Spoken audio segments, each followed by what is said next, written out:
耶和華坐着為王，直到永遠。讓我哋一齊禱告。慈悲仁愛嘅天父，你係掌管萬有嘅主，就算洪水泛濫之時，你仍然坐着為王。喺呢個動盪多變嘅世代裏，唯有你配得一切尊貴榮耀同埋頌讚。主啊，我哋嘅生命係屬於你，世界一切都屬於你。今日我哋將整個崇拜過程交喺你手中，求你帶領我哋，讓我哋再一次謙卑自己，以心靈誠實去敬拜你。以上禱告係奉主耶穌基督嘅名求，阿門。會眾請起立，讓我哋敬拜我哋嘅主。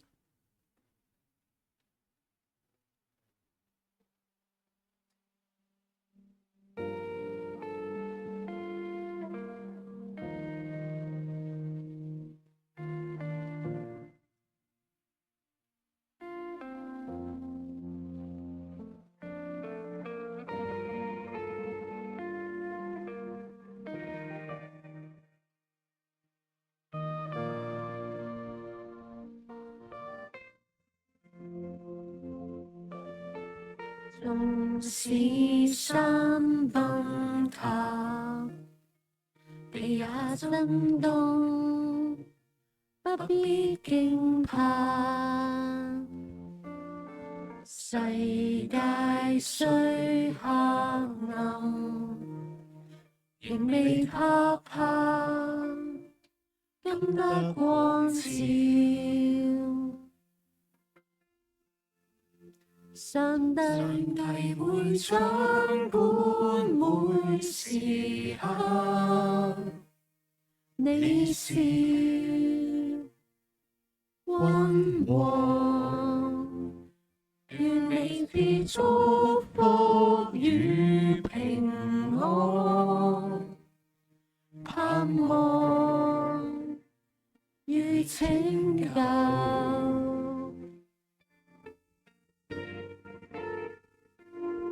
洪水泛濫之時，耶和華坐着為王，耶和華坐着為王，直到永遠。耶和華賜能力俾佢嘅百姓，耶和華必賜平安嘅福俾佢嘅百姓。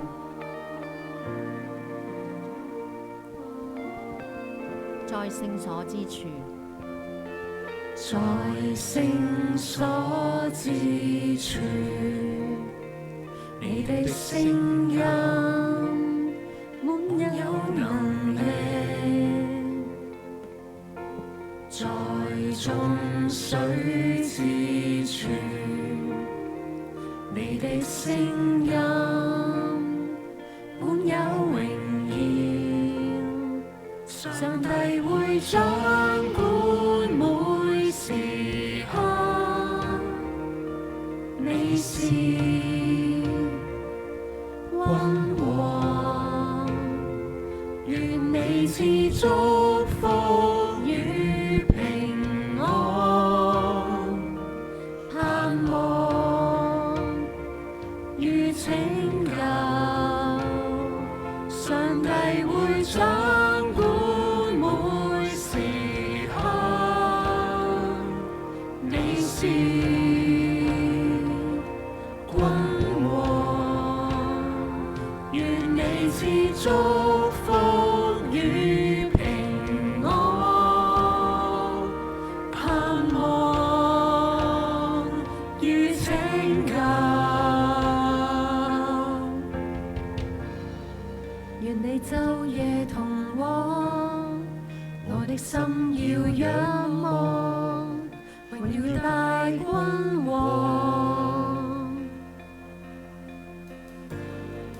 願你晝夜同往，我的心要仰望，榮耀大君王。願你晝夜同往，我的心要仰望，榮耀大君王。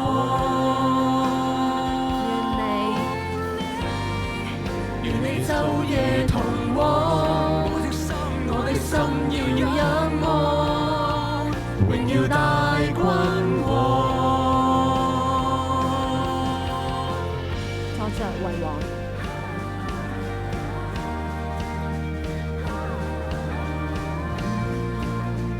坐着為王，坐着為王。上帝會掌管每時刻，你是君王，願你賜祝福與平安，盼望與拯救，上帝會掌管每時刻，你是我君王，願你賜祝福與平安，盼望與拯救。你坐着為王，坐着為王，坐着為王，坐着為王，坐着為王，坐着為王，永遠坐着為王。你坐着為王，坐着為王，坐着為王，坐着為王，坐着為王，坐着為王，永遠坐着為王。主啊，你就係坐着為王嘅主，掌管每一刻時刻。站喺掌管嘅主面前，我哋誠實去問自己：我哋仍然有着起初嗰份嘅心去愛你嗎？定係已經慢慢冷卻，對你對人開始失去愛呢？主啊，求你幫助我哋尋回起初嘅愛，再次與你相遇，尋回起初嘅愛。讓我尋回那起初的愛，哪裏墜落，哪裏重來，讓我尋回那起初的愛，曾冷卻了的心今悔改。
裏隨浪，也裏重來，讓我尋回那起初的愛。曾冷卻了的心，更悔改。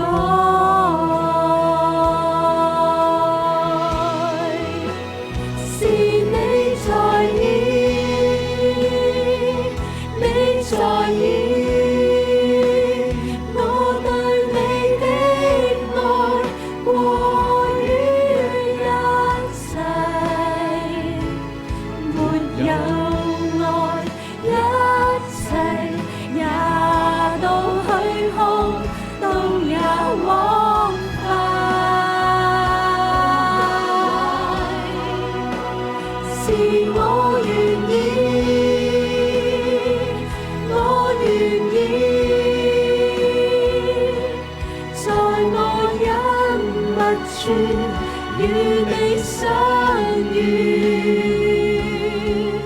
在你面前我拾回，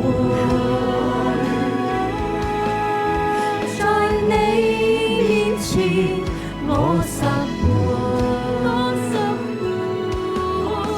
在你面前我拾回，我起初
縱使我哋有時真係會對神嘅愛冷卻，對人嘅愛冷卻，但係神對我哋嘅愛從來都冇改變，因為佢已經藉住耶穌基督為我哋顯明，唯有主基督使我哋與神與人和好。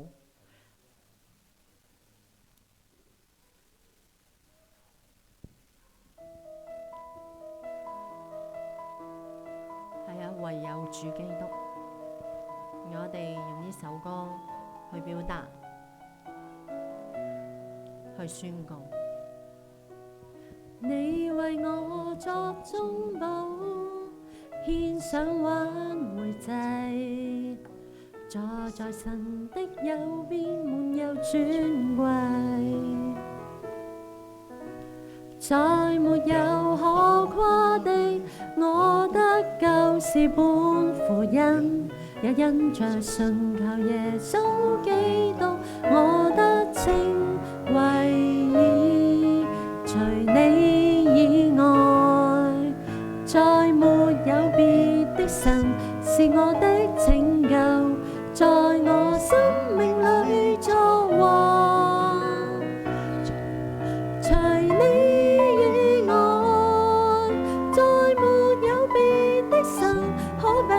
這般愛我，為我捨己，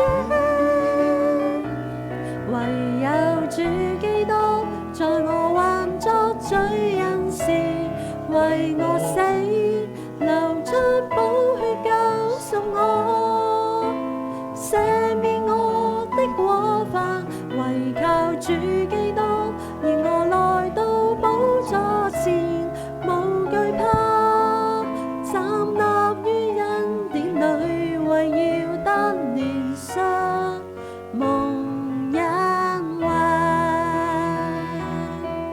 舊事已過，這一切都變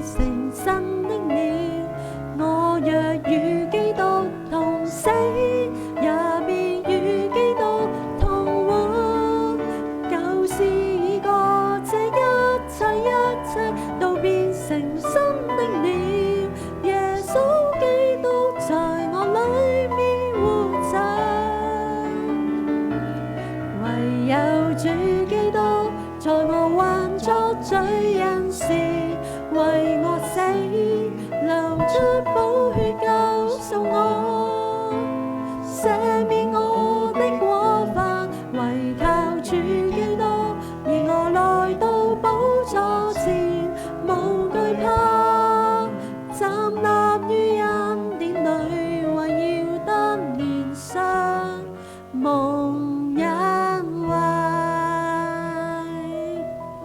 感謝主，係主耶穌基督救拔我哋，將時間交俾主席。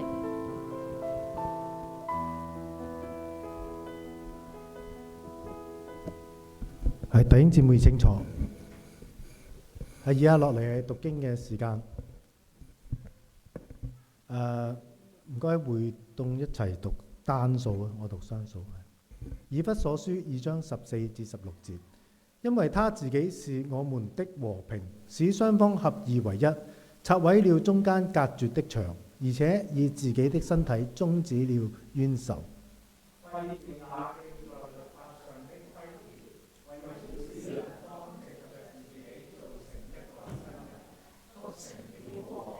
既在十字架上消滅了冤仇，就藉這十字架使雙方歸為一體，與神和好。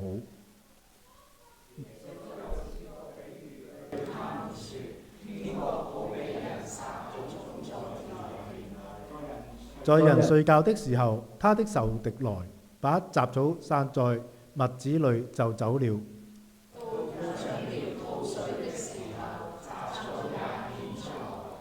地主的僕人進前來對他說：主人，你不是撒好種在田裏嗎？哪裏來的雜草呢？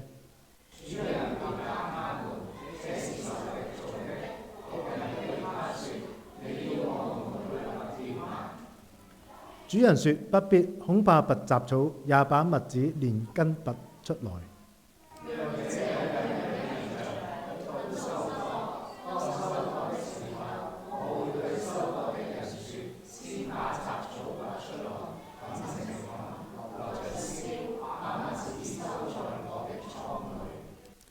一切都是出於神，他藉着基督使我們與他和好，又將勸人與他和好的使命賜給我們。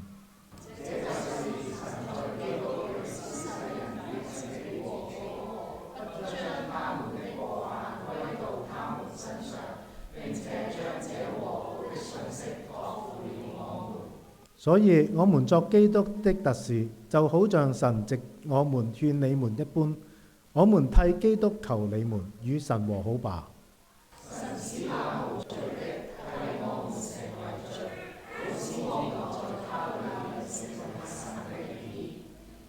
詩篇20章7節，有人靠車，有人靠馬，但我們要提耶和華我們神的名。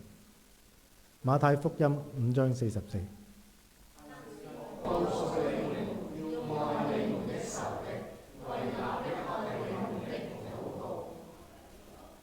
係有請阿黃牧師為我們今日證道。證道之前有一首歌好啊。唔知你哋睇到嘅顏色同我睇到嘅顏色係咪一樣呢？呢個後面十字架後面嗰一個係藍色啊、紫色啊，一個黃色啊，係咪紫色啊？係嘛，好特別。係咁今日嘅題目咧係和平的第三種語法啊，然後有個副題啦，從講台到聖餐桌。陣間我哋有聖餐啊，如何建立一個能讓不同政見者共同呼吸的家？其實唔一定係政見嘅，可能係唔同意見，係嘛？然後仲有一個好細嘅字啊，紫色神學的教會實踐與轉化。我唔知你哋有冇碰過一啲朋友好特別嘅，唔熟噶嚇，可能第一次見面，佢一嚟就即刻問你，如果喺香港，你藍嘅抑或黃嘅？嚇，有啲陣間都愕然，你點回答佢咧？我透明嘅，我中間偏左偏右咁樣嚇。如果你喺台灣，有時咁你係偏藍啊、偏紅啊、偏綠啊、偏白啊嚇。咁喺美國都一樣，美國有藍州啦，係咪有紅州啦，同埋有啲係啱啱共和黨同埋民主黨選民差唔多嘅州，佢嗰啲係叫紫色嘅州。咁其實喺第一次川普選總統嘅時候，即係美國社會已經發覺嗰個撕裂太強嚇，所以呢個紫色教或者紫色神學唔係我發明嘅，而係當時已經有一啲神學家，有啲教會牧者，佢哋唔會大張旗鼓嚇，因為咁樣你又好似有多種顏色，又係要高舉某個旗幟。而佢哋發覺喺咁對立嘅裏面，有冇可能有第三條路咧？除咗藍色，除咗紅色，應該係紫色喎嚇。我今日朝頭早其實聽咗一個中神，佢哋喺多倫多一個教會辦嘅聚會，請咗3位相當好嘅講員，講咩呢個題目係叫川普時代下的對立啊！其中嗰位牧師就分享佢話：哇，呢個題目真係好難，我覺得。一方面我驚冇人嚟聽啦，另一方面我又驚太多人嚟聽，聽完之後仲要 fight back 咁樣嚇。所以其實唔止喺香港、喺台灣、喺美國、喺多倫多、喺華人教會、喺西人教會嚇，即係我哋已經算係比較好啲，未至於因為我同你嘅政見不合，然後我要攞槍嚟殺你嚇，我要闖入呢個總統府嘅總統嘅記者團嚇，白宮記者團嘅晚宴，因為嗰日係唯一一日咧。每年係所有唔同立場嘅公共媒體可以肩並肩咁樣一齊坐低，可以我笑你，你笑我嚇。台上嘅總統可以笑下面，下面可以笑翻上面。但係都冇諗過有人要持槍咁樣去想殺人，仲係一位攞過教師獎嘅老師添。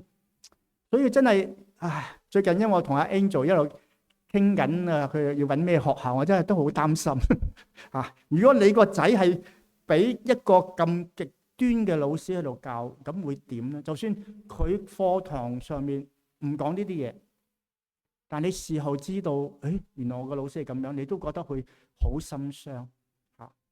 咁其實呢個成個紫色神學或者紫色教會，我希望即係聽完之後，我哋唔需要高舉呢件事，以後你可以直接講。我係紫色嘅，我係紫色嘅。問你哋教會咩顏色？我哋教會係紫色嘅。嗱，你睇住個燈啊，係啊，連永恩堂咧係咁樣。但最重要係我喺大學時代就學識嘅首歌，其實平時係喺受難節嘅時唱，叫做《紫色的袍》。咁其實有國語版，有廣東話版。咁我就揾咗一個比較凄美啲嘅國語版，應該係嘛？可以我哋廣東話嗰個係合唱啲嘅，咁佢嗰個伴奏係比較用吉他，咁都好 OK 噶。嗱，咁我哋一齊嚟默想邊聽邊呢首歌，同埋記住耶穌基督就係穿上紫色的袍嘅王嚇。所以我哋呢個提到紫色教會或者紫色神學期個根基就喺耶穌基督身上。好，我哋一齊嚟默想呢首歌。如果你識唱，你都跟住唱，慢慢哼住都可以。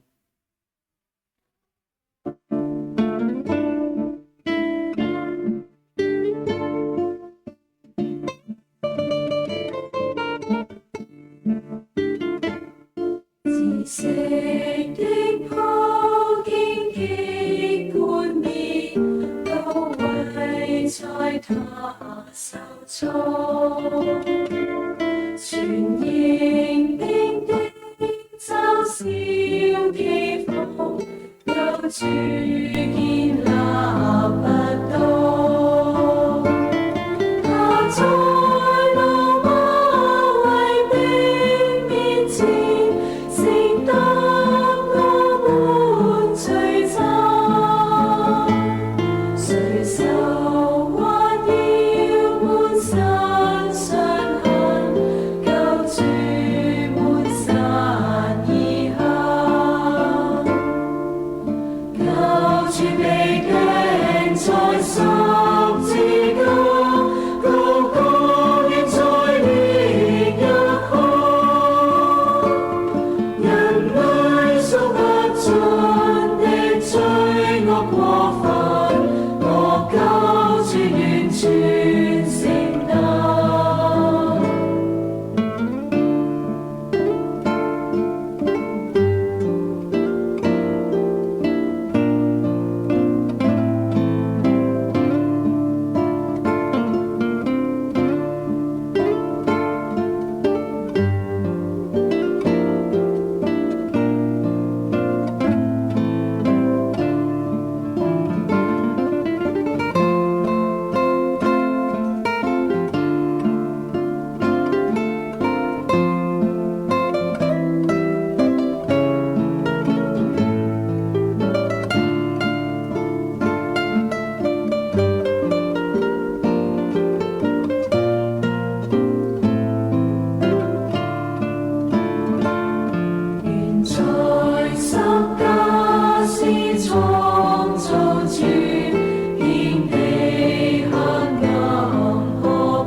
編曲係好似我大學時代嗰啲民謠啊，係嘛？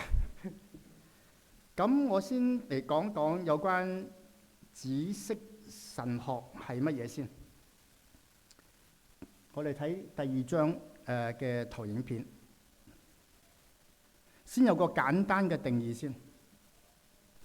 紫色神學咧，唔係一種政治中立嘅消極主義，亦都唔係要把所有個立場搞成一堆，咁其實會變咗烏里爛道，變咗灰灰黑黑，唔係變咗紫色嘅。紫色神學其實個核心喺邊度咧？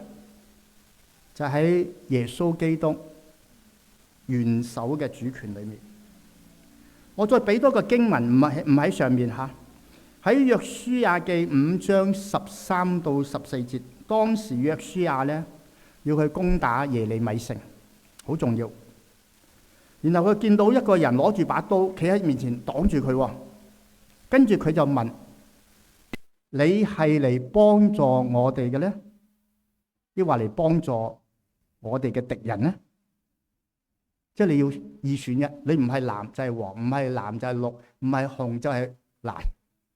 或者後尾出咗個白，但係嗰位使者好特別，佢回答係咩咧？不是的，我來是要作耶和華軍隊的元帥。即係佢即刻跳開咗約書亞同埋你嘅敵人中間，係上面更高，我嚟係嚟執行上帝嘅旨意。我係要做耶和華軍隊嘅元帥。當然我哋亦都知道約書亞就等於係上帝嘅軍隊啦。所以呢個紫色神學係咩意思咧？呢度我講到呢個先知性嘅中立咩意思咧？第一個，我哋唔係任何政黨嘅啦啦隊，而係我哋係上帝嘅傳令官。我哋只係宣講、傳播上帝嘅命令心意。中立係為咗咩嘢咧？係為咗維持呢個超越性。然後，所以我哋係針對一啲議題發聲，而唔係針對某一個政黨為佢背書。如果你哋大家好關心台灣嘅嘅情況就係而家因為美國好強大嘅壓力，就係要賣發咗芽嘅薯仔嚇，全部都要收。跟住咧就有啲人咧，其實呢件係一種科學健康嚇衞生嘅事嚟噶嘛，呢個 common sense 嚟噶嘛。但後尾變咗好多人，因為佢已經立場先行啦，跟住就發直播片，我而家食緊呢啲發咗芽嘅馬鈴薯冇事啊。然後邊個國家佢哋都係咁樣批咗佢咪得咯？因為以前一發現嘅話，佢哋可能有好多毒素，其實成個貨櫃要推走。而家唔係啦。所以一路喺度爭吵，其實呢啲議題我哋係可以去討論嘅。第四點，我哋守護被政治犧牲嘅人，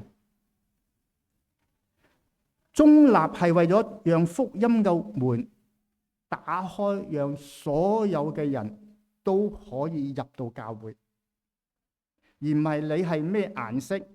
你戴住頂咩帽？你着住件咩衫？所以我之前對着住香港人之家溫馨級嗰啲都有少少抗拒嘅。但係其實我哋唔係排外噶嘛。咁我嚟自香港，喺香港長大 ，OK， 我可唔可以都接納？同埋唔好浪費咗件衫啦，係咪？嗰件衫都幾好所以喺現代嘅政治光譜裏面，紅色成日都代表保守咯。傳統價值啦，有時代表憤怒啦，甚至代表某一種嘅解放啦，藍色就代表自由，因為天空啊嘛，改革進步。唔同嘅地方有唔同嘅意涵，所以你唔好以為同一種顏色喺呢個國家係咁啦，其他國家係咁樣，唔一樣。即係用印度人 say yes 嗰時，佢係搖頭嘅 yes， 係嘛？你睇戲就知道噶啦。所以教會嘅定位係乜嘢咧？紫色嘅教會係指一個群體，所有嘅成員喺政治上面、投票上面可能完全相反、完全對立，但係我哋喺聖餐面前，我哋喺同一個教會裏面，我哋承認我哋係同一個身體嘅。咁譬如我哋分析下，有一啲教會我哋唔提名啦咁樣，佢係非常黨派嘅。佢係支持，好清楚支持某某黨，無論喺台灣啦，或者香港啦，或者美國啦，一樣。咁佢哋嘅政治姿態係咩啊？就係為特定嘅政權或者領袖背書。佢哋看待對手嘅視覺係咩咧？非人化、妖魔化，視為政敵。非人化係咩意思啊？兩個意思。第一個就係將人貶為。因為每一個人其實都係上帝所創造嘅，耶穌死嘅時候係為每一個上帝所創造嘅人死嘅，只不過接唔接受救恩就係睇翻我哋自己點樣去決定，願意悔改抑或唔悔改。喺香港嘅運動好激烈嘅時候，因為我而家仲有我哋小學嘅一個群組，大家都其實60幾歲㗎啦，咁嗰時咧就討論得好激烈啦。結果我有個同工其實佢而家都喺元朗某個教會裏面做緊執事，佢呢個教會唔係叫執事啦，信咗主好多年係同工。咁忽然間喺嗰個群組裏面，忽然間就發出咗一個好強烈嘅話，邊啲人係曱甴我唔知你哋指嘅曱甴係邊個啦，兩邊都有人鬧過啦。哇！我睇到嗰時好傷心，因為我哋嗰個群組你唔大，但係亦都仲有好多弟兄朋友，即係同學前後屆係未信主。咁我即刻 WhatsApp 俾個師友講，我話邊個，我哋信咗主咁耐，我哋喺呢個群裏面，我認識幾十年，我哋同喺我嘅小學喺嗰條村長大。哇！你唔好，特別你係基督徒，你唔好用呢啲字眼嚟稱呼上帝所創造嘅人。哇！你咁樣會絆跌人。可能有啲人好同意你，有啲人唔同意你，跟住就炒，跟住就拉黑咯，脫群咯。感謝神啦，我哋都係上帝服侍上帝嘅人，佢就即係都好好啦。當然我都大佢啲啦咁佢都尊重佢話係 sorry，唔應該咁樣講。所以後尾我哋大家都比較有含蓄啦。講嘢我哋即係都諗住，我哋而家做緊見證，我哋好似一台戲喺俾世人觀看緊。第二個非人化係咩咧？將一個人用一個好籠統嘅集體性嘅稱呼。澳洲其實啱啱今年又通過一個非常比較更加嚴謹嘅反歧視法。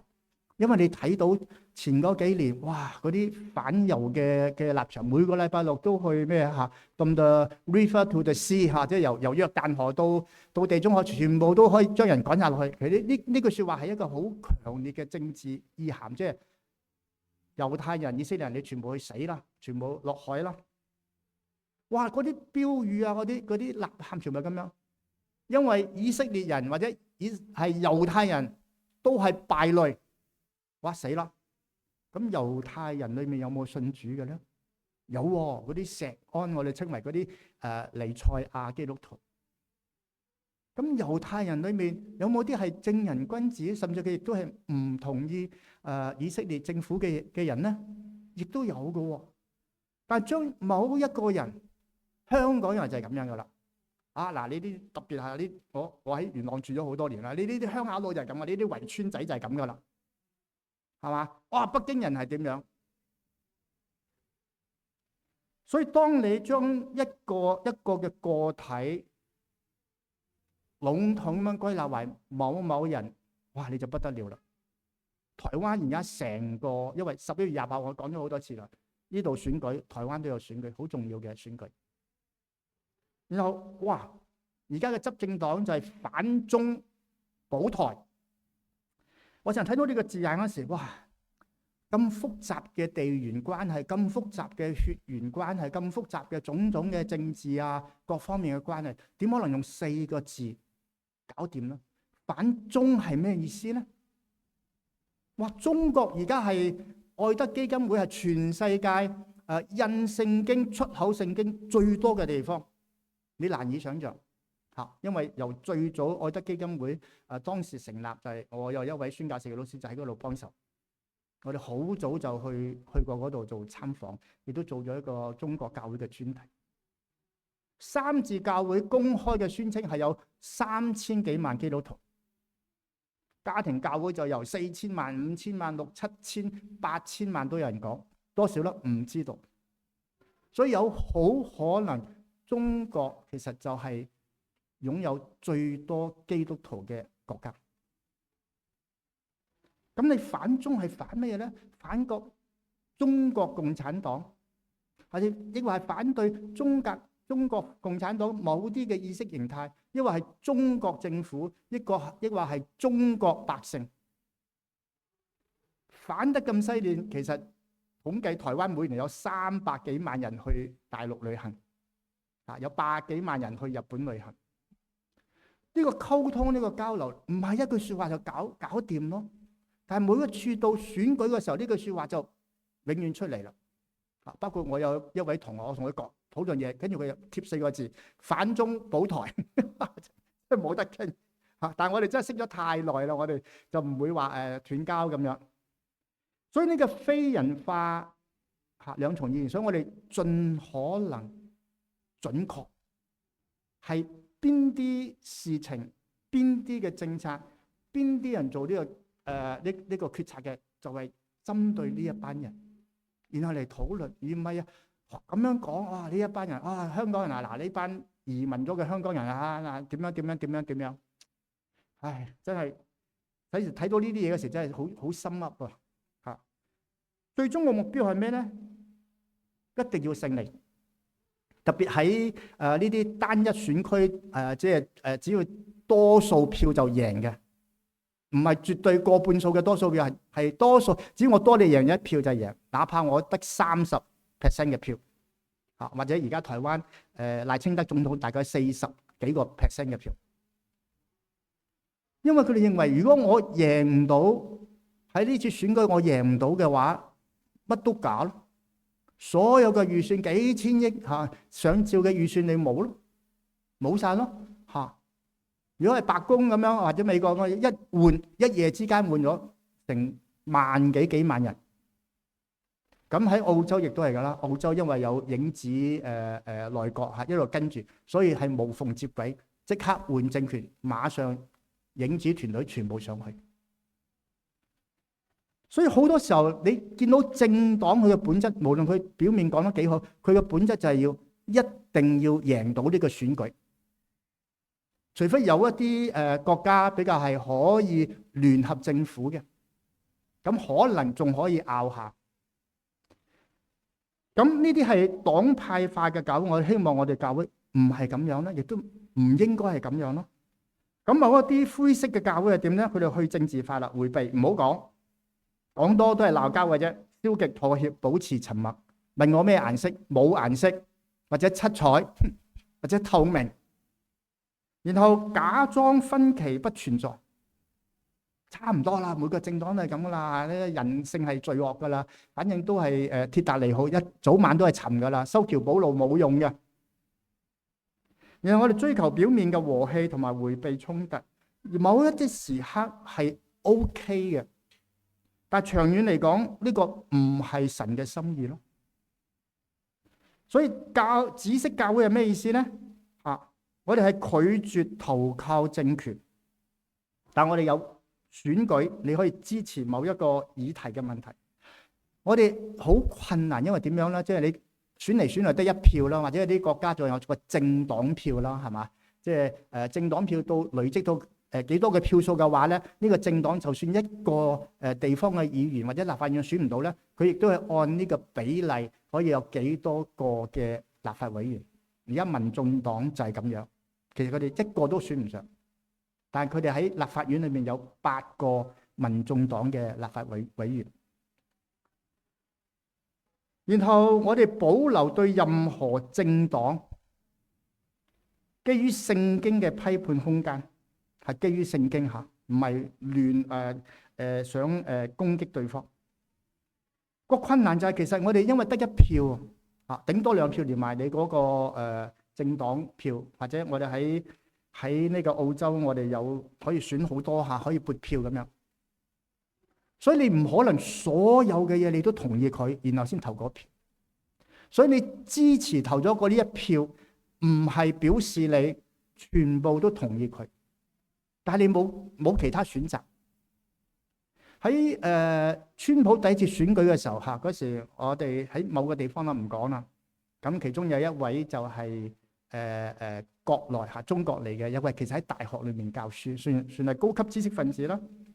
咁佢就問我：黃牧師，你川普，如果你係美國人，川普你支唔支持佢啊？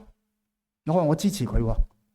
跟住佢面色一變，跟住嗰個場合係喺我哋barbecue教會去barbecue，跟住走咗去，跟住一段時間唔理我喎。跟住但我哋係同工嚟噶嘛，好重要同工嚟噶嘛。跟住我有一日就揾到個機會同佢傾，某老師啦，你記唔記得嗰日你問我支唔支持川普？我話我支持。你知唔知點解我支持啊？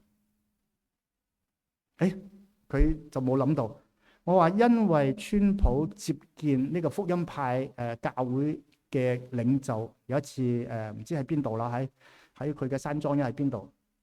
呢啲牧師就會問佢：如果你有機會可以選大法官嘅時候，你會選咩大法官？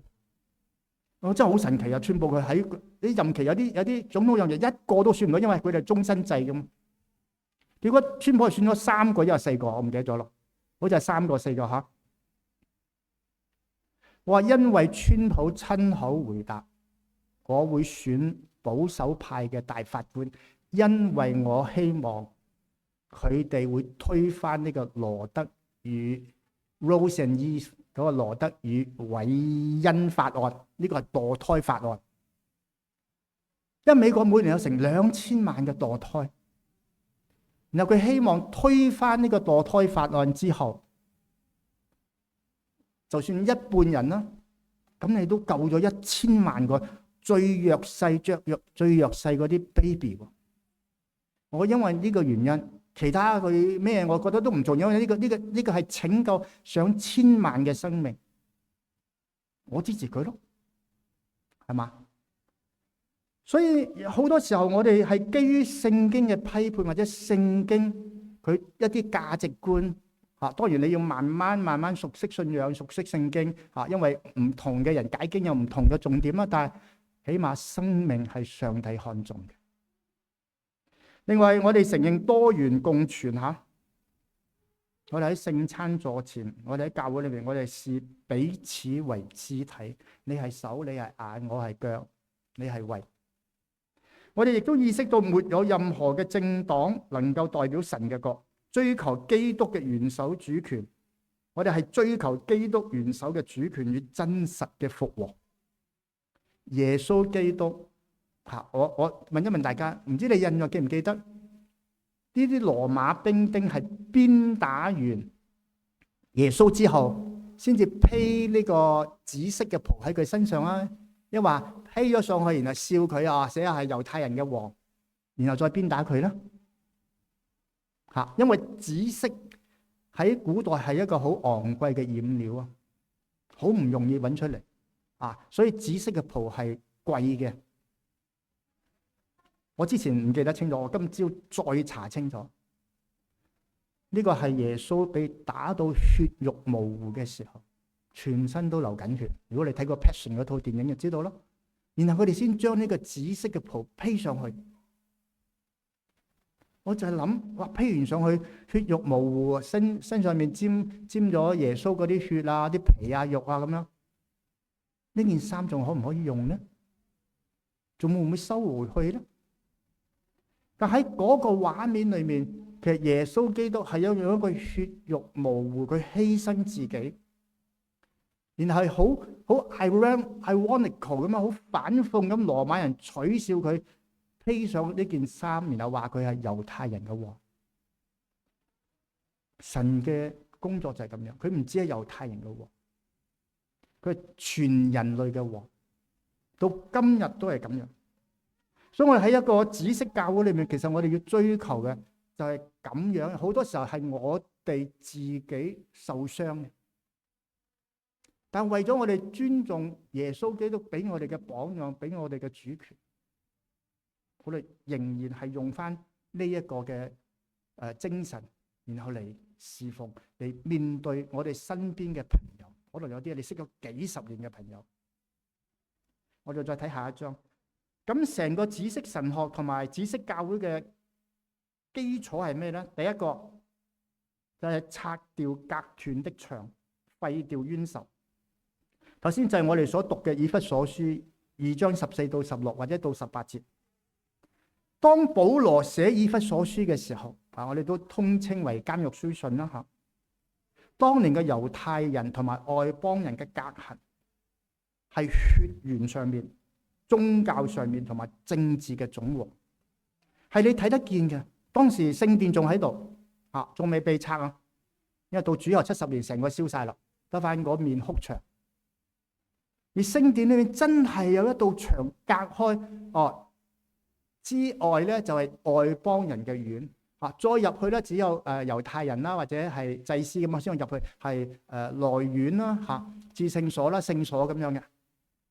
係你睇得到嘅，係嘛？即係我哋睇翻以前上海啊，咩租界啊咁樣，咩中國人與狗不能進入，唔知你有冇見過？或者我好多年翻去台大，有一次去翻去宿舍探訪嘅時候，哇！竟然寫咗推銷與傳道人請勿進入，我見到變咗咁樣，係嘛？所以當時都有呢種嘅對立。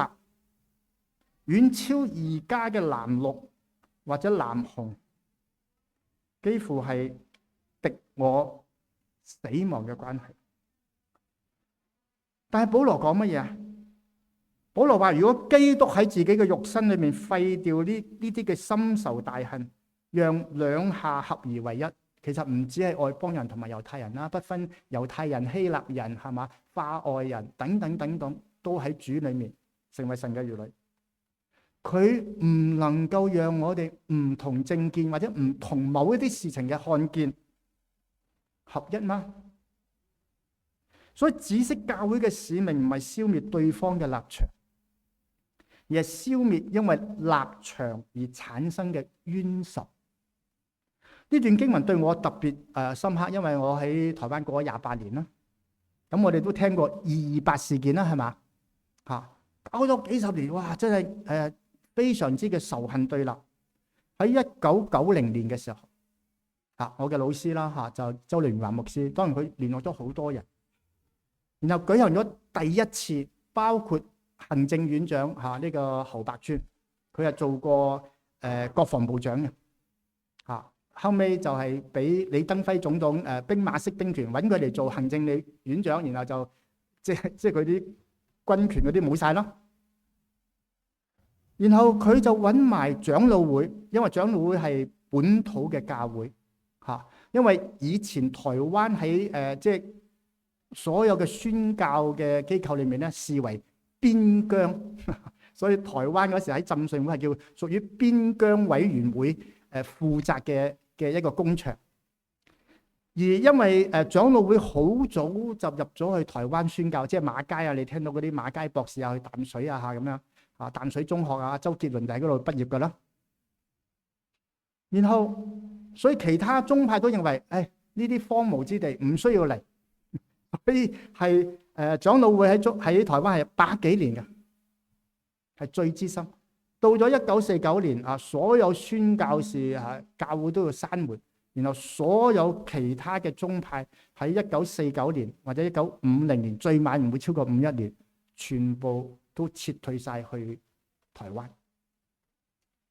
所以喺長老會或者某一啲人嘅認為，哇！你呢啲係外來政權，國民黨啦。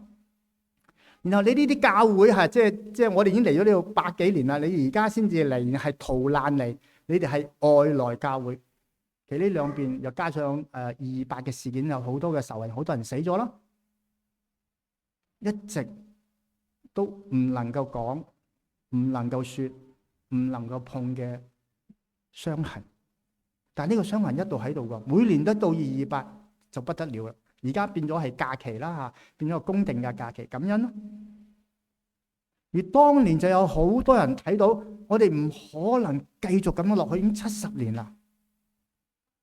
跟住周聯華牧師啦，聯絡咗啲基督徒，當時總統府嘅唔知邊位高官一路聯絡，就喺台大即係我嘅學校對面嘅華恩堂浸信會嘅華恩堂舉行第一次嘅228平安禮拜。我將佢定義為紫色教會紫色行動喺台灣最美嘅一個示範。當年周聯華牧師佢係浙江人啊，我問佢嗰時，如果你冇嚟台灣點啊？我咪同埋而家嗰班人喺埋一齊咯。佢又未做過我哋神學院嘅院長，但係佢做過我哋嘅董事長。佢唔識講台語，然後佢嗰一日佢係練台語，然後用呢幾節經文嚟講道。講道嘅題目係咩咧？和平嘅福音。然後佢請咗長老會翁修公牧師，你用國語講，我唔記得佢個經文係咩啦，講平安嘅期待。當時有啲家眷228嘅受難者家屬，聽到周牧師講話，我代替外省人嚟認罪道歉，下面喺度喊。然後翁修公牧師就代表長老會啦，我哋應該係再一次咁聯合合一，唔係一直俾佢撕裂。由呢次事件後尾台北個新公園，如果你有機會再去台灣玩嗰時，後尾改名為228紀念公園，然後起咗一個相當靚嘅一個碑，但係冇文，因為拗唔掂啊，各方就係拗唔掂，拗咗2年之後。後尾先至提出咗一個碑文，而家係有碑文嘅。然後由嗰度開始就有賠償啦、和好啦、轉型正義啦，幾時你就不過有時限咁啊，有啲人就真係好清楚係受難者家屬，佢咪去申請賠償咯。呢個錢唔少㗎，上千萬嘅台幣啦。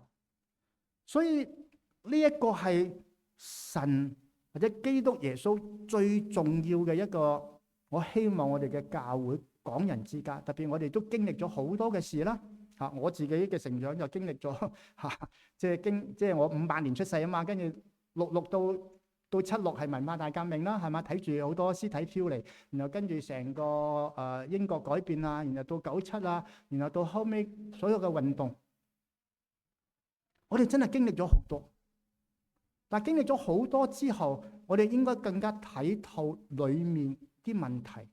而我哋成為基督徒，或者我哋而家追求緊認識神，我哋應該係用呢個心態。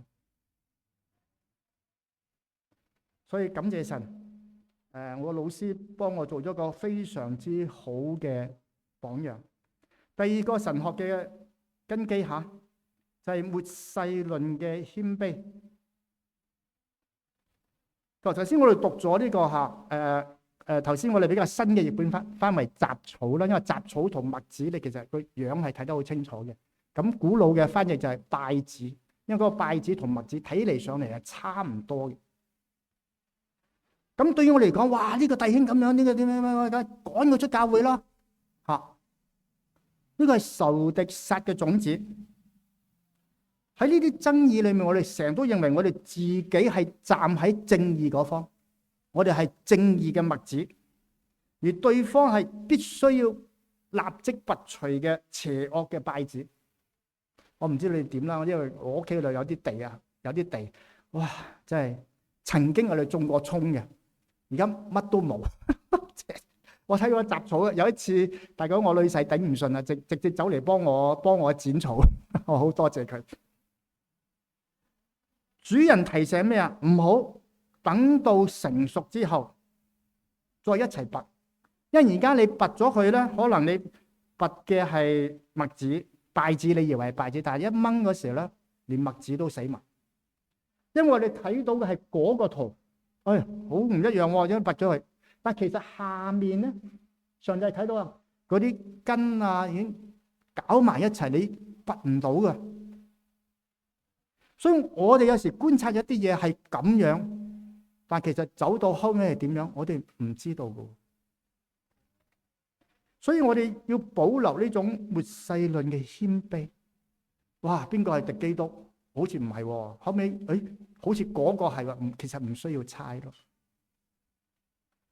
邊個嘅政策？因為世事會當變幻時啊，係真係成日都諗起呢首歌，係嘛？即係變化太大，你唔知道，所以唔好跟車太貼咯。你以為咁樣，哇！忽然間改咗，哇！以為咁樣，忽然間又改，哇！真係好困難。除非你係學識。好能夠厚臉皮咁不斷咁道歉咯，所以到慢慢我哋就係好好禱告，然後嚟守望，唔好急於替天行道。你可能殺咗個係麥子嚟嘅。係第三個復和職分嘅受託。頭先我哋讀咗呢個經文喺哥林多後書5章18到20節。我哋唔係呢個社會對立嘅影印機啊！唔係呢個社會點樣，我哋出嚟就係咁樣。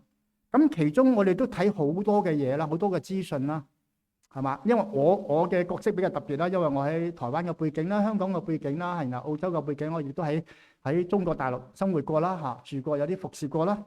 所以其實當然你亦都關心我有啲親戚喺加拿大啦，係嘛？你都會睇到呢啲唔同嘅地方，但你亦都知道。呢啲演算法係會餵你食好多嘢嘅。我有一次唔小心撳咗嘅孫仔有啲特別嘅情形要問咗一下，咁樣係應該點樣處理咧？雖然我已經養大咗4個細路仔，哇！跟住幾多嘢湧嚟啊，全部係咁湧嚟。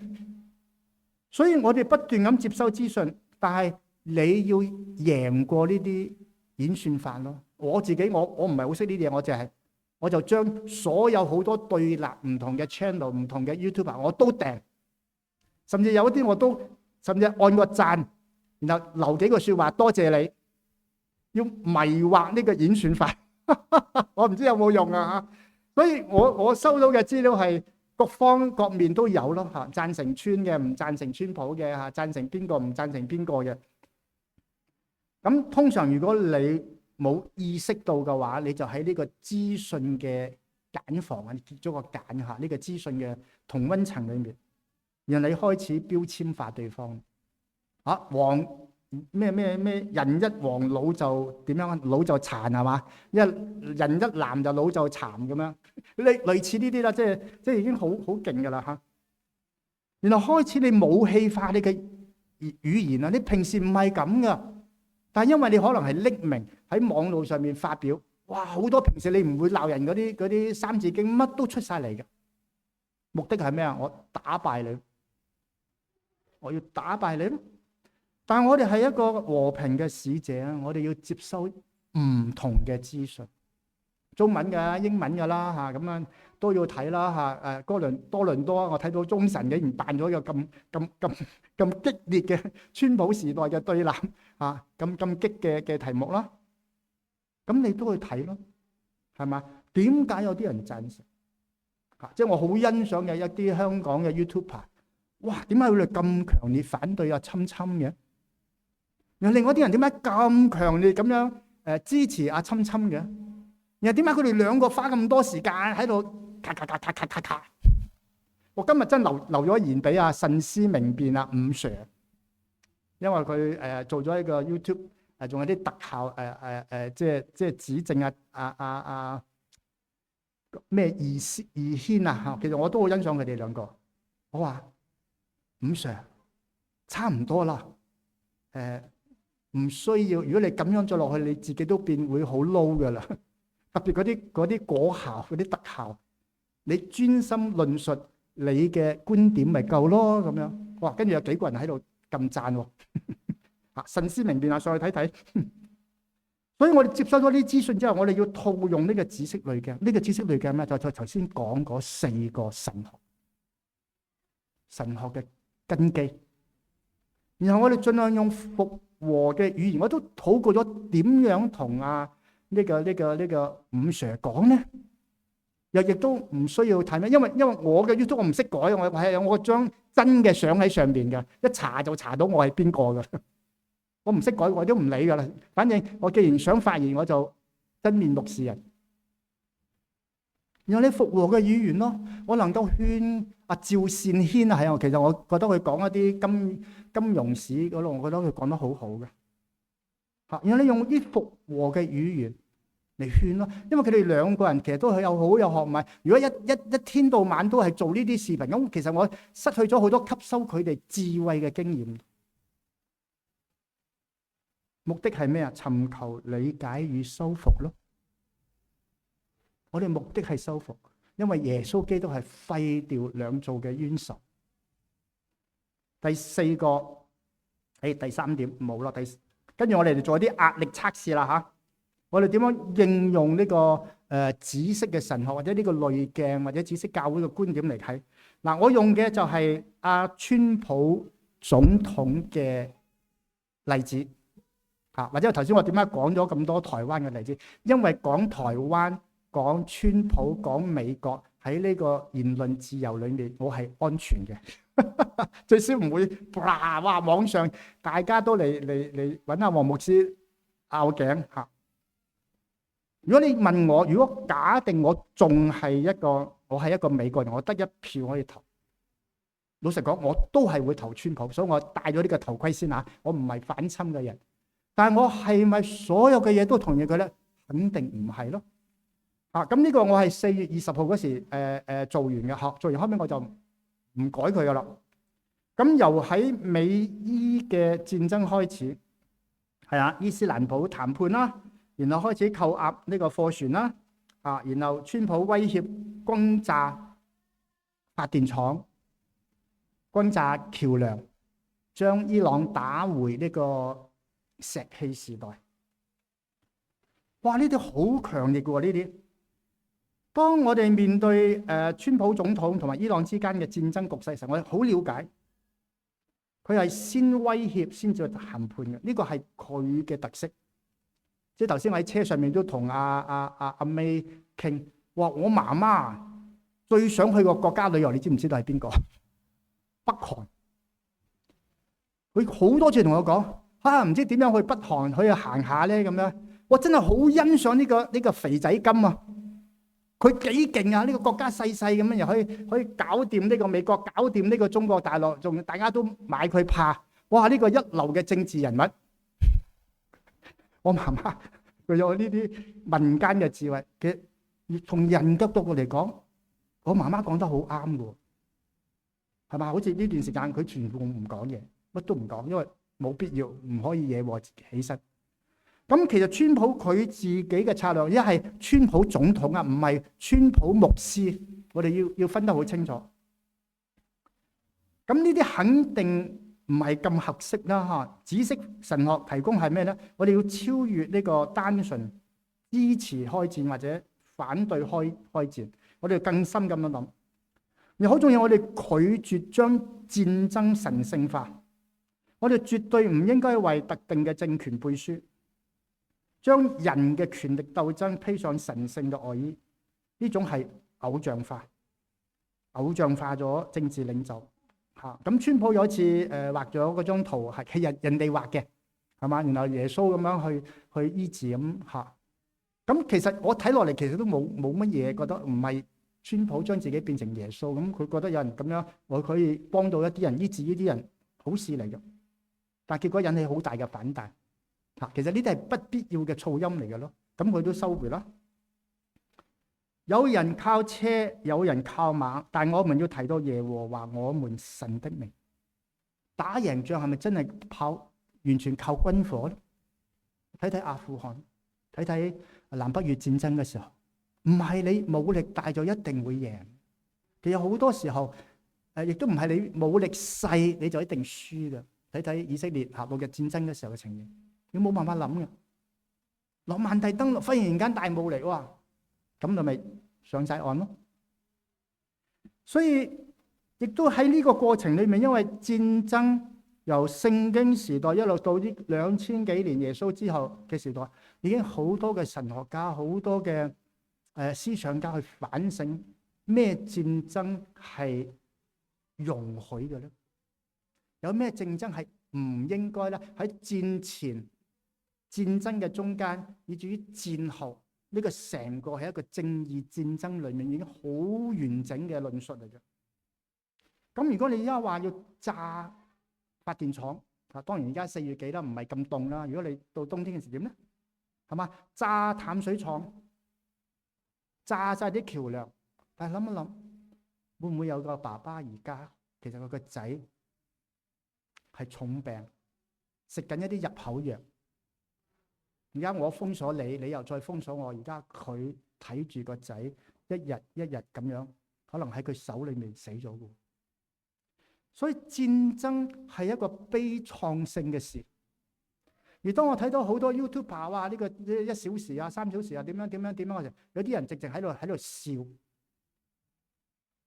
佢淨講邊一度死咗好多人，呢一度唔講，然後跟住將成個戰爭嘅論述變咗一種娛樂化，然後仲有好多人嘅定義。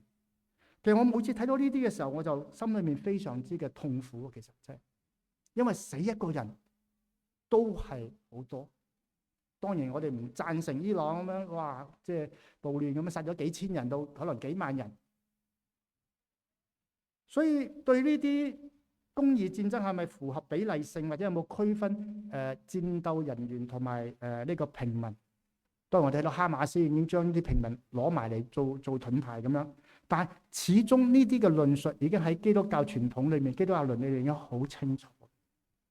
當然佢係總統，佢喺 X 上面點樣發言，喺個 social truth 點樣發言係佢嘅自由，但係我哋仍然有呢個紫色嘅濾鏡，我哋睇到係合唔合適，應唔應該咁樣做？再落嚟我睇睇佢嘅修辭嚇。川普2026年演算裏嘅有啲危險信號。嗱，佢係用 epic theory 啊嘛，係嘛？因為我大一嘅時候就要讀史詩啊，所以呢個 epic 對我嚟講，哇！呢個伊利亞嗰啲打咩荷馬嗰啲希臘啊，你話我好深刻啊！呢個字唔係普通嘅字嚟。然後呢個憤怒，然後將我定義為呢個係善與惡嘅最終決戰，係咪咁樣咧？到底對末後嘅哈米吉多頓嘅大戰，到後尾佢嘅係咪而家就係咧？又唔係喎，係嘛？呢個都係算係地中海地緣裏面好局限性嘅一個戰爭喎。嚇，仲有俄羅斯同烏克蘭啦，其他仲有可能細啲嘅地方咯。川普成日都用一啲光與暗嘅二元對立嘅框架，佢將複雜嘅地緣政治咧，然後化為絕對嘅善惡。其實呢啲唔係真係咁樣嘅嚇。紫色神學咧就拒絕將任何國家，包含敵國嘅平民全部非人化。伊朗係佢嘅革命衛隊啊，因為佢哋嘅內閣啊，因為佢哋嘅政府啊，因為佢哋嘅伊朗嘅百姓。伊朗係有唔少嘅基督徒，係嘛？由波斯帝國嗰時古列王讓猶太人翻去重建佢哋嘅家園開始，其實一直以來以色列同伊朗嘅關係係相當好。但係當然人嘅政治、人嘅罪性，罪性搞到後尾又玩尾環啦嚇。然後佢用咗一啲彌賽亞式嘅個人英雄主義嚇，有時係其他人講嘅，將佢認為佢就係大衛王啦，佢就係當年嘅古列王啦，在世。但我哋知道唔係咯。如果我哋靈裏面更加敏感啲或者謙卑啲人咁樣講嘅時候，我哋即刻要提醒，千祈唔好。我唔係，我而家嘗試緊去處理呢件事。當然感恩啦，我哋睇到川普唔係真係去炸，我都係真係好感恩。我唔知邊個諗出嚟係呢個反封鎖，用呢個經濟，然後睇下仲可以撐幾耐咯。所以我係感恩，所以佢咁樣講唔一定代表佢咁樣做，但係我哋真係要為佢哋禱告咯。然後亦都將聖地預言工具化，濫用咗呢個末世預言歌革與呢個瑪各呢個戰爭啦嚇，當咗而家嘅戰爭係末世嗰個戰爭，其實唔一定咯嚇。我哋千祈唔好咁輕易將呢啲事變為咁樣。好，再落嚟喺我哋面對衝突嘅時候嘅紫色濾鏡啦。再下一張，係我哋要區分預言同埋政治嘅判斷，唔好輕易將聖經嘅經文作為軍事行動嘅背書。然後我哋保持神學上面嘅清醒，拒絕為地上嘅戰爭貼上神聖嘅標籤。然後我哋亦都要小心，要為受難者禱告，而唔係為勝利歡呼。頭先我講啦，每一場戰爭，而家美國話死咗13個人啦，好少，但係仍然係生命咯。媽媽冇咗個仔，太太冇咗個先生，哥哥冇咗個細路，所以每一次呢個戰爭都係人類嘅悲劇嚟嘅。喺倫理學上面有兩個好難判斷嘅嘢，一個叫對錯啦，我們以為對錯，其實對錯中間又係好多嘢嘅，有超義務咯。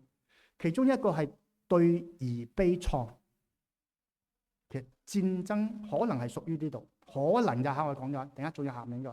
譬如話個仔唔乖，我管教佢，打在兒身，痛在良心下，痛在父心。但你唔可以唔管教佢喎，咁呢種咪啱咯。但係啱嘅裏面係好悲愴，因為睇到有啲人、有啲家園、有啲人嘅全部冇晒，一輩子起嘅屋冇咗，或者亦都可能係錯而無奈。哇！到咗呢個田地啦，攞把刀衝入嚟，咁我而家有把槍，係咪要殺咗佢咧？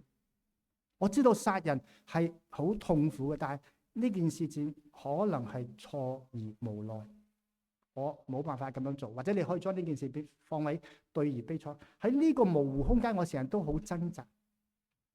但我哋一定要拒絕而家一啲新聞嘅報導係碎片化嘅、幸災樂禍嘅、娛樂化嘅。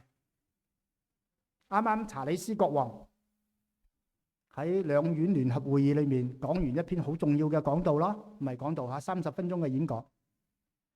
之前我其中我認識嘅一位姊妹啊，一位都算係一存在啊，鬧呢個查理斯國王就鬧到飛起。點解你唔發言啊？咩事？點解唔發言？佢根本就唔係基督徒，仲要孭咗聖公會嘅最高嘅領袖銜名義上。咁佢今次咪講咗好清楚，佢每日朝頭早都係靠住佢嘅信仰嚟面對每一日。因為佢有講嘅自由，亦都有唔講嘅自由，佢視乎佢嘅場合。所以我哋要為受難者禱告，而唔係為勝利者歡呼。然後我哋要支持呢個理性與外交對話。耶穌已經講咗，使人和睦的人必稱為神的兒子。所以我哋支持任何能夠實現真正和平而非暴力屈服嘅對話。我哋反對將全面開戰視為唯一嘅途徑。我真係非常之感恩，雖然前面已經炸得好犀利咯，但係而家係用經濟慢慢用人性睇下點樣走。起碼美軍唔使死人啦，伊朗亦都唔需要再多死多人。後面其實係下一張先。下一張係下面，我哋有個轉化教會嘅5個紫色策略。今日講得太長啦，我可能要下一次再講。因為呢個唔止係轉化教會，包括係轉化我哋自己，由呢個我哋講嘢嘅方法啦，我哋講台啦，我哋關係禱告空間啊。咁我哋就係留待下一次啦。如果太長，因為陣間我哋有聖餐，我哋仲有實體嘅晚餐，我哋一齊禱告先，好唔好？係。親愛天父，我哋感謝你。好多次我俾人好突兀咁樣問，你係黃嘅抑或藍嘅？你支持民眾黨，抑或支持國民黨，抑或支持民進黨？好多時候我都覺得真係唔知道點樣回答佢，因為唔係好認識對方。亦都唔知道對方問呢啲問題嘅目的係乜嘢。主，感謝你。由頭先我哋唱紫色嘅袍，到我哋睇到榮恩堂嘅十字架，散發着紫色嘅光。而住頭先我哋講咗咩啊？係紫色神學、紫色教會，同埋紫色教會重要嘅神學根基。主啊，幫助我哋。因為主耶穌披上紫色嘅袍，被羅馬兵丁笑係猶太人嘅王，其實佢唔止，佢係全人類嘅王。因此幫助我哋，我哋亦都盡量去拆毀所有中間隔斷嘅牆，亦都幫助我哋有末世性嘅謙卑，唔好輕易咁樣判斷邊個係雜草，邊啲係麥子，亦都幫助我哋記得，原來上帝耶穌係俾我哋成為一個大使，係一個和好嘅大使。最後我哋繼續為而家仲喺進行中嘅戰爭嚟禱告，懇求主你為呢啲能夠做決策嘅人，主你改變佢哋嘅立場，擴張佢哋嘅視野。唔係藍，唔係紅，而係超越呢兩者嘅紫色。主要幫助我哋，因為我哋好多時候喺我哋嘅朋友圈，喺我哋家人朋友或者嚟自唔同地方嘅華人，我哋嘅同事有時都會傾起呢啲事。願意未來一傾起嘅時候，我哋就可以將紫色嘅福音、紫色嘅神學、紫色嘅教會傳遞出去，而唔係我哋站立喺邊一方。我哋需要你嘅智慧。陣間我哋就要享用，唔係享用，我哋陣間要用聖餐嚟紀念你。主，我哋喺聖餐台嘅面前，喺你嘅身體、你嘅血流出嘅面前，我哋都係同一個身體。感謝神，亦都為我哋下一次繼續點樣轉化同埋學習交喺你嘅手中。我哋咁樣禱告祈求，奉主耶穌基督嘅名，阿門。下面交俾主持。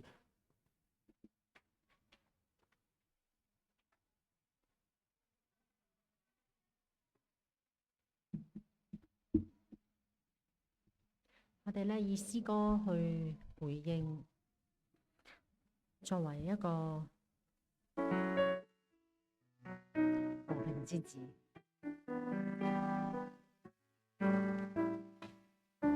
請大家起立。是我作你和平之子，在憎恨之處播下你的愛，在傷痕之處播下你寬恕，在懷疑之處播下信心。哦，主啊，是我小孩子求，小求受安慰，但求安慰人，小求被了解，但求了人，小求愛，但求全心付出愛。是我作你和平之子，在絕望之處播下你盼望，在幽暗之處播下你光明，在憂愁之處播下歡愉。主啊，是我小孩子祈求，小求受安慰，但求安慰人，小求被了解，但求了解人，小求愛，但求全心付出愛。是我作你和平之子，在赦免是我們赦免，在捨去是我們便有所得，迎接死亡是我們便進入永生。會津請坐。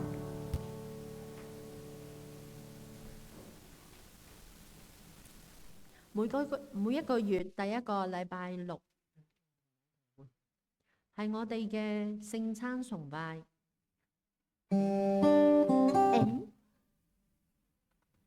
OK， 紀念耶穌基督為我哋嘅罪而死喺十字架上，因着佢嘅寶血，以致罪得赦免。每逢我哋吃這餅、喝這杯嘅時候，為的是紀念佢成就救恩。同餅同杯呢一首歌，讓我哋提醒我哋藉住聖餐，俾我哋彼此結連。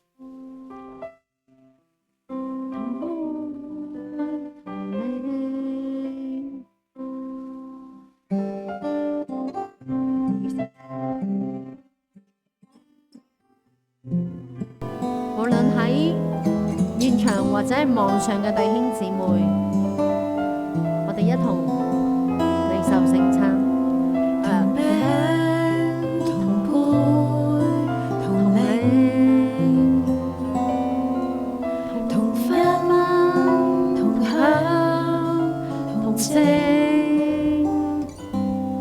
在此刻渴望救主基督賜下良餅，上天下海，身體臨在上帝恩典吃下賜力氣。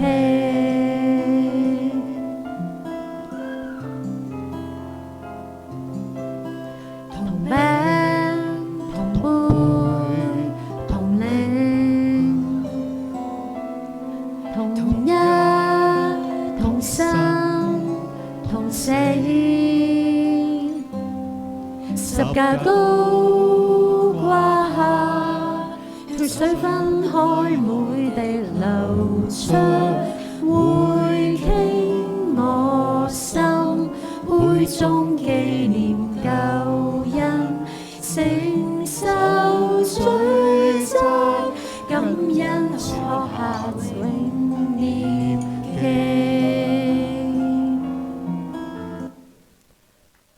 我哋呢一同禱告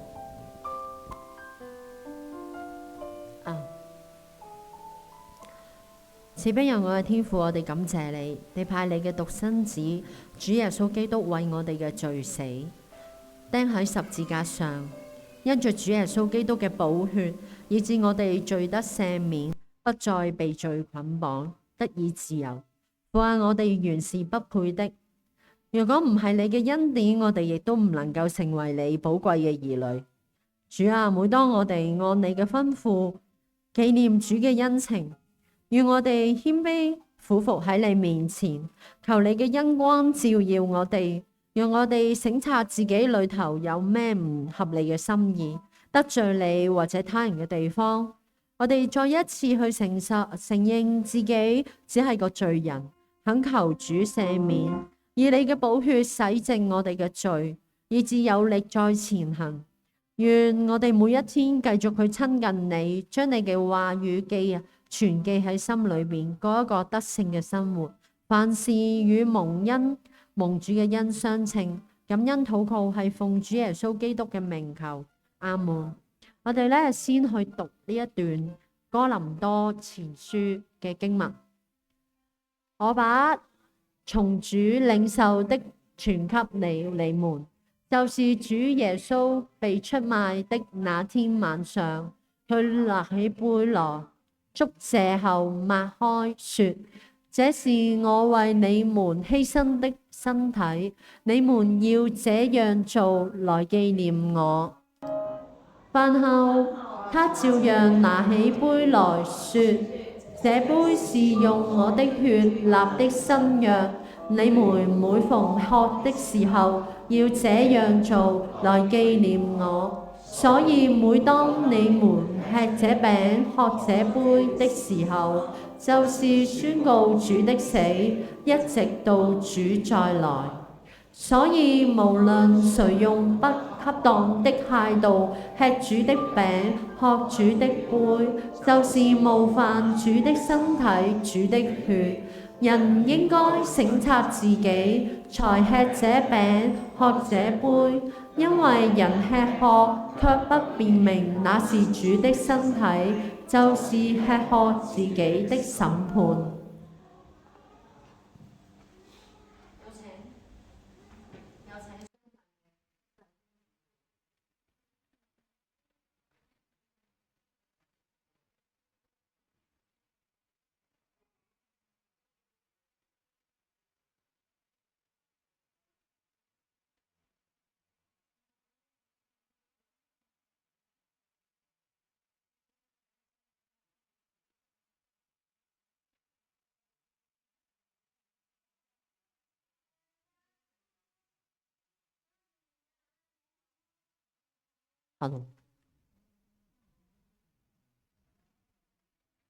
我哋等待領杯嘅時候，仍喺座位上紀念主嘅恩，同埋省察自己嘅心思。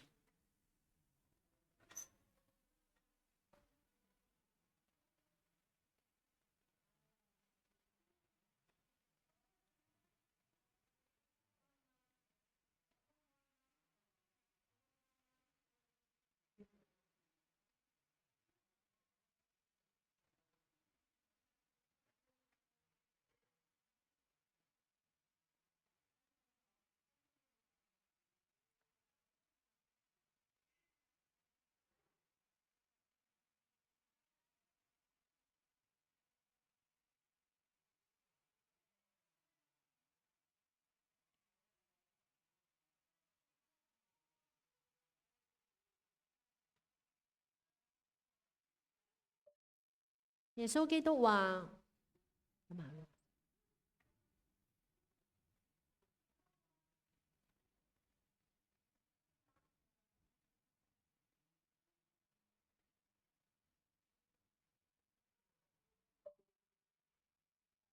耶穌基督話：呢個係我嘅身體，為你哋擘開。我哋一同以感恩去領受呢個餅。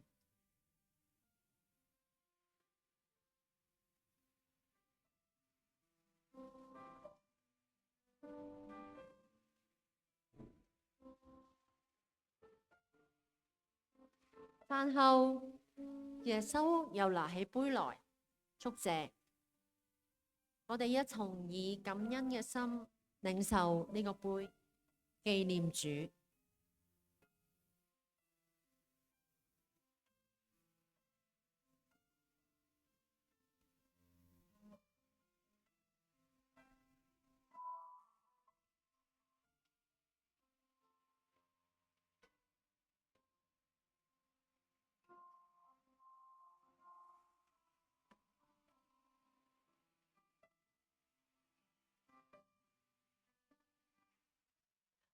今日咧感謝黃牧師咧係嚟正道。我哋咧今日崇拜都差唔多結束。以下咧下個星期咧就係黃學佩牧師講道，多謝佢嘅將會嚟會網上正道。以下咧係奉獻嘅時間。個人要隨本心所酌定，不要作難，不要勉強，因為捐得樂意嘅係神所喜悅嘅。如果當中未認識奉獻嘅意義，當奉獻袋存嘅時候，可以交俾下一位。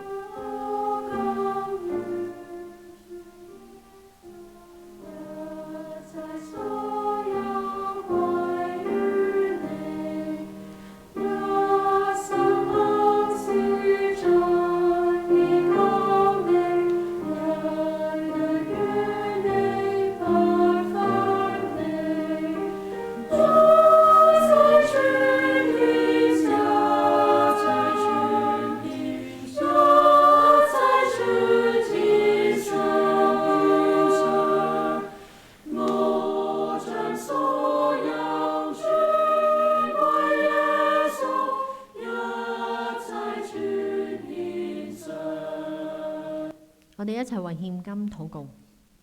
親愛嘅恩主，感謝你豐足嘅供應同預備，獻上微小嘅金錢，求主使用在你聖工之中，成為更多人嘅祝福。祈禱係奉主耶穌基督嘅聖名祈求，阿門。有請黃牧師為我哋祝福。好，我哋再一次一齊起立，我哋一齊領受神話語裏面嘅賜福。願我主耶穌基督嘅恩惠、天父嘅慈愛、聖靈嘅感動與交通，常與你們眾人同在，從今時直到永永遠遠。阿門。